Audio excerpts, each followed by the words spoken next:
Joining us now is one of the 7 candidates running for lieutenant governor on the Republican side for the nomination. That'll be decided at the Republican State Convention in May. Former delegate of the House of Delegates, former state senator Jeannemarie Davis. We're pleased to have Jeannemarie back. She was at the Republican Advance Convention in Virginia Beach. She also announced her candidacy about a week and a half ago right here on the John Frederick Show. Once again, we make breaking news. Great to have you with us, Jeannemarie. It's great to be here, and I'm so glad to have been able to make my breaking news with you. You're terrific. Well, we were fired up about that. We also have to say that your hospitality suite, that homemade ice cream was really good. Oh, terrific. And I think those homemade ice cream cones, the aroma wafted throughout the hotel. Everyone was coming to find out what good things they were smelling. It definitely had an impact Monday on my burgeoning waistline. Oh, well, a couple extra minutes on the treadmill, it'll be gone before you know it. I could do a lot worse, right? Exactly. All right, Jeannemarie, now, you've got an interesting candidacy for lieutenant governor in this nominating process. Mm-hmm. I had a chance when we were at the Advance outside to talk a little bit to your husband, who, by the way, is your biggest fan that I could find. Not that you don't have other fans, but he's your biggest. Well, if your husband doesn't support you, you're in pretty big trouble, I think. You're in bad shape right there. But for those of you that might not make the connection, Jeannemarie's husband is former Northern Virginia Congressman Tom Davis. He's very enthusiastic about your campaign. And one of the things that Congressman Davis said in our little meeting is that one of the things that you bring to the table is the opportunity to reach out to an expanded base of the party, specifically in Northern Virginia. Now, that normally is the code word for moderate Republican, yet during the Advance meeting, you went out of your way several times to tout yourself as a true conservative, but then also, you know, you look at your husband's track record. Obviously, we talked about this the other time. He was a more of a moderate Republican. How do you bridge the gap? Well, first I'd say that when he was referring to I bring other voters, I don't think he was necessarily referring to moderates, but to our good conservative ethnic friends. I have engaged in ethnic outreach with our various minority communities for years now, and I'm really thrilled to have to be building a coalition of good, solid Hispanic, Korean, Vietnamese, and so many other communities, good conservative Republicans who I intend to have as participate in the convention. And you know, when you look at the outcome of this election that we just lost, not just with Governor Romney but with Governor Allen as well, you see that we lost by such a large margin in Northern Virginia it was impossible to make it up in the rest of the Commonwealth. And as we looked behind those numbers, we saw that where our true losses were with women voters and with ethnic and minority voters. And so one of my coalition building activities for many years now has been to pull together what are really good conservative ethnic voters. You know, our Latino voters are pro-life.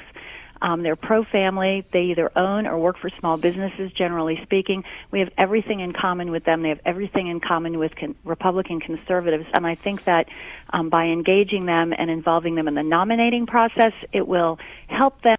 One of the commentators on TV, and one of the statements he made was that he thinks there's just people have too much availability to firearms, and that as long as they're not restricted in some way, that this type of domestic violence was going to escalate. What do you think about that? Well, I support our Second Amendment rights. I don't think that is the solution to gun violence. Obviously, if that NFL player felt so strongly that he wanted to take the action that he did, if he didn't have access to a firearm, certainly there are other armaments that he would have had access to as well. Clearly, he had a deep depression or mental health issues, and we could talk a very long time about how we manage that. You know, I have said repeatedly I am a strong Second Rights Amendment supporter. I have been a gun owner, and certainly you're not a gun owner if you don't support Second Amendment rights. The Castle Doctrine is something that I agree with. I think that people have the right to protect themselves in their own homes. Simply stated, my my goal is this. For those that do not have a concealed carry permit, because clearly you have quite a background check in order to be able to qualify for concealed carry, if you purchase a handgun, I think you need to have a background check. If you don't have in your possession a concealed carry permit, which obviously has shown you've had that background check, our statute clearly denotes that those that have committed felonies and those with certain mental health qualifications are not to have access to a handgun. And I just feel strongly that we need to be sure that those who are not supposed to carry, according to our statute, are not given easy access to handguns. Other than that, good, upstanding citizens have a right to bear arms. I support every amendment to the Constitution, including that one, and have been a gun owner myself. So I think that what is out there about me and guns just simply is false information. Now, as we move forward in this campaign, another one of the things, Jeannemarie, that you've been saying is that you've got the ability to broaden the appeal of Virginians in narrowing the gender gap that we saw statewide and certainly in Virginia. What are the specific issues you think you're going to bring to the table to get more, especially single women, to vote Republican than we had in this most recent cycle? Well, the first thing I'll say is this. I was reelected over and over again in a district that's a Democrat district. Barack Obama won my Senate district with 57% of the vote back in 2008 and probably did much better even in 2012 as my former Senate district has gotten worse and worse. And there's a reason that I could be a 100% pro-life voter through my entire 10 years in the legislature. I voted for the marriage amendment, although it failed in my district. And I think it's because I've learned to articulate a conservative agenda in a manner that connects with people. And I think that I'm not one of those people that believe that the message needs to change in order to attract more voters. I think we just need to learn to connect with people, to talk about our conservative principles in a way that helps them understand that it really is to the benefit of everyone. And I think that in large part focusing on the everyday kitchen table bread and butter issues. Every person has to pay taxes. Every person is watching the cost of living go up as they're watching the job losses. We have an awful lot of unemployed single women who have just graduated from college. And I think talking about what Republicans and what the Republican philosophy will do in generating jobs for all of those who are unemployed, in keeping prices low as we have a competitive marketplace, rather than having regulations that burden businesses so much that they have to increase their costs in order to make the bottom line. I think those are the kinds of things that we need to be talking about that connect very well with folks in Northern Virginia. It's just what you focus on. Transportation, gridlock is horrible in Northern Virginia. Nobody likes sitting in their car. It doesn't matter how old they are or what their gender is. Those are the issues that in Northern Virginia we need to talk more and more about and let them know how conservative principles economically are actually to their benefit and create a better life for them and their families. For those just joining us here on the John Frederick Show, Common Sense for the Commonwealth, we're talking with Jeannemarie Davis. She's a candidate for the Republican nomination for Lieutenant Governor of Virginia. Steve?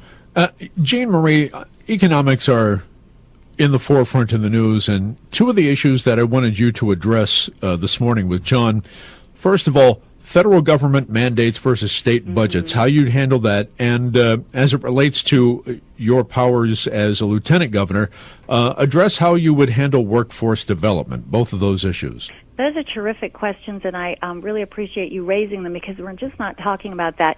I just spent 2 years and 8 months serving in Governor McDonnell's cabinet, and my responsibility as a cabinet member was to direct the Washington office. So I spent close to 3 years working on state-federal relations, and one of the things that I like to point out is first, after watching the Obama administration for almost 3 years, I have become a huge states' rights activist. But I think it's important for people to understand that not only is the federal government imposing itself on states and what I believe to be states' rights, more and more telling states how to do their business in areas that states should be determining that, but these unfunded mandates are just growing worse and worse, and they are taking more and more of the state government's general fund money, their discretionary spending, and requiring states to use it in ways that they want them to use it, leaving precious few dollars for the states to provide the services that they need to provide, and that trickles down to local governments. It provides fewer dollars for local governments as well. Jeannemarie, you're talking well beyond the Obamacare mandates, of course, right? Could you be a little bit more specific about how it affects the Commonwealth? You just look at things like they just reauthorized in the last lame duck session, so Democrats in charge of the House, the Senate, and the presidency, the child nutrition bill, which provides the free and reduced lunch program. There were 2 unfunded mandates in that, which are going to cost the Commonwealth of Virginia between $2 and $3 million additional dollars a year. You just have, I always want to say to members of Congress, if you think this is such a great idea, why don't you pay for it? They come up with what they think are great ideas, but they require the states to implement. Let's go back several years to Medicare Part D, the prescription drug plan. States never have been involved in a fiscal manner in Medicare, but Congress decided they wanted to expand the prescription drug program, and they had the states pay a good portion of that cost, which was outrageous. States had never participated in Medicare before. So you see many, many examples of that. And it is just making it more and more impossible for states. You look at unemployment, there's 2 types of unemployment compensation for those who've lost their jobs. One is unemployment insurance. Well, the states have had to borrow that money from the federal government because they ran out long ago. Their funds were depleted a long while ago. Virginia has had to borrow hundreds of millions of dollars. The federal government has called the interest due on those funds. So now you have tens of millions of dollars having to be taken out of our general fund, paying the federal government interest on the money that we've borrowed, which we continue to borrow. That amount continues to grow as the state's required to pay these unemployment benefits to those who are out of work. And the longer this recession goes on, the worse that problem becomes. So I think it's very important for people to understand how the federal government and the actions that it's taking impact states' budgets. And this is a very, very serious time. It's growingly more serious. And I think that when folks are determining who they want to have representing them in state government, they need to choose people that have a lot of experience, not just in state government, but I think I bring that federal government experience and knowledge and know-how to the table as well.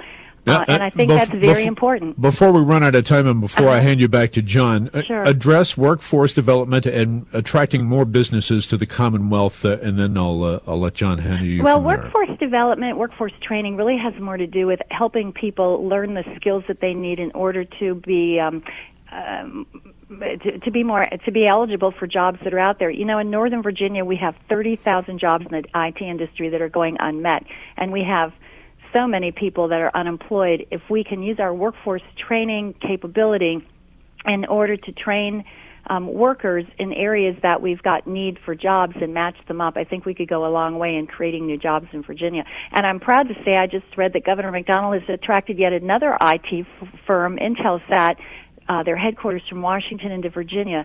The more we do that, the more jobs we'll have available for Virginia workers as well. Okay, Jeannemarie, one of the unique opportunities that the next lieutenant governor of Virginia is going to have is the Senate in the state is tied 20 to 20 Democrats, 20 Republicans. So the lieutenant governor, in effect, becomes the tie-breaker on some of the big issues. You look at this past General Assembly session in Virginia, and the Virginia State Senate made national news. In some ways, they became the topic of comedy shows at night, making fun of some of the things that they did. Whether you agree with it or not, that's reality. My question is, when you look at some of the legislation that was passed by the Republican Senate in this General Assembly, this past one, 2012, as it relates to restricting the accessibility of legal abortions for people. Now, you say you're pro-life. We all know what these issues are. The vaginal probe, the letter in your file, the awning on a particular clinic to make that qualify. If you were the tie-breaking vote on some of these, how would you have come down on that? Well, first I'll point out that though not only did Bill Bolling not have to break tie votes in that area, a lieutenant governor never would, and the reason is we do have a couple of strong pro-life Democrats, and so we've always got we have got in the Senate the majority on life issues. That's always been the case, and I think it always will be. If I have to split a tie vote, I'm going to vote with the Republicans. I think that the worst story you could have is your Republican lieutenant governor went with the Democrats. I would say, though, that as we look at issues dealing with abortion, I think that in the case of the ultrasound bill, we also have to weigh civil liberties. But as a lieutenant governor, you certainly, if you see that something needs to go in a different direction, you certainly can talk with people about the right way, the right approach to take. Ultimately, Jill Vogel decided to pull that bill. It was handled in a different way. Jeannemarie, we're out of time. Quickly, what's your website? Jeannemarie, 4 LG.com.